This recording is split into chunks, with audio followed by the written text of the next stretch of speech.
আজকে আমি একটা কথা বলছি, আপনারা সেটাকে বিশ্বাস করুন, বেদবাক্য হিসেবে মেনে নিন। জানেন, যত সফল ট্রেডার আছে তারা কিন্তু প্রত্যেকটা ট্রেডে জেতার চেষ্টা করেন না। তারা দেখেন যে প্রত্যেকটা ট্রেডে তিনি যা সিদ্ধান্ত নিয়েছেন সেই সিদ্ধান্তটা সঠিক ছিল কি না।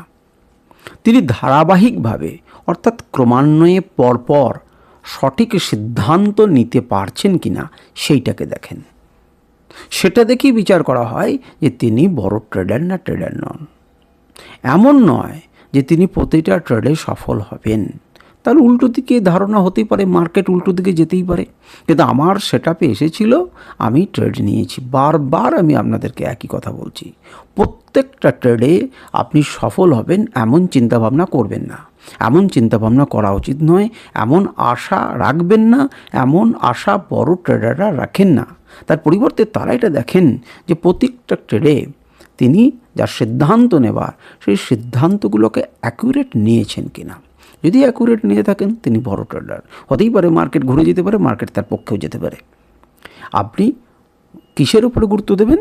ধারাবাহিকভাবে আপনি যে সঠিক সিদ্ধান্ত নিতে পারছেন কি না সেটাকে বিচার করবেন ট্রেড করার পর, নাকি কতটা ট্রেডে সফল হয়েছেন, কটা ট্রেড আপনার বিপক্ষে গেছে এগুলোকে ভাবলেন না। সেটা আপনি নিয়ম ফলো করেছেন, নিয়মের বাইরে গেছে মার্কেট, সেটা আপনাকে দিতেই হবে, পে করতে হবে। সুতরাং ধারাবাহিকভাবে সঠিক সিদ্ধান্ত নেবার ক্ষমতাকে গড়ে তুলুন এবং সেটাকে ঠিক করার চেষ্টা করুন। দেখবেন যে ধীরে ধীরে আপনি সফল ট্রেডার হয়ে গেছেন।